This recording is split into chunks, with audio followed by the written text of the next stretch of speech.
Joining us now is an international affairs analyst, Calvin Dark. Good to have you on the program. What do you make of the recently released U.S. intelligence documents? Nelson Mandela was regarded with suspicion by Washington during the Cold War and also remaining on the U.S. terrorism watch list until 2008. Hi.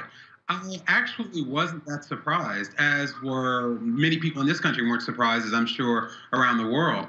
Our intelligence services have a long history of persecuting, harassing, even doing more to our own civil rights leaders in this country, such as Martin Luther King. So I wasn't really that surprised. Now, the Washington-based group Property of the People said it obtained the documents after years of litigation. What do you think the group is hoping to achieve with the release of this information? Well, I think one of their goals is to make sure that people realize that a lot of times people in power and influence try to sugarcoat history. Some of the very people that were against things that they would never dream of speaking out against now were, in fact, opponents of equality and justice. So I think exposing that hypocrisy is one reason. I also think the second one is transparency, and especially in today's world in the United States, but also around the world, transparency is one of the most important parts of democracy, and they are trying to show that government leaders cannot act in secret, at least not forever. Should we expect any reaction from the U.S. government on the information contained in these documents? No, and especially not for the Trump administration. We need to keep in mind that the reasons why Mandela was under surveillance with communism and the Cold War, those same feelings still exist among a lot of people in positions of power in this country. We still have members of Congress right now, a handful, who voted against Martin Luther King's holiday in 1983.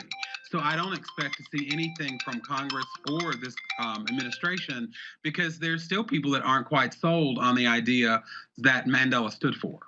Calvin, in your own opinion, does the release of this document take anything away from the speech by former U.S. President Barack Obama, who was an essay to celebrate Mr. Mandela's life?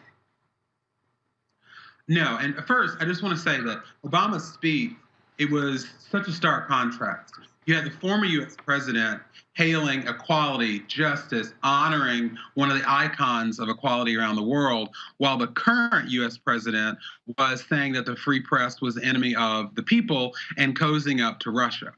Now, when it comes to the effect it had on Obama's speech, I think it actually supported it, because Obama and Mandela, along with many other leaders, show how far we've come, but it's also a sign that we have a lot more to do. And if we're not vigilant, then the same things that we're uncovering today will happen in the future. So we got to stay woke. All right. Thank you so much, Calvin Dark, International Affairs Analyst, for joining us on the program. Thank you.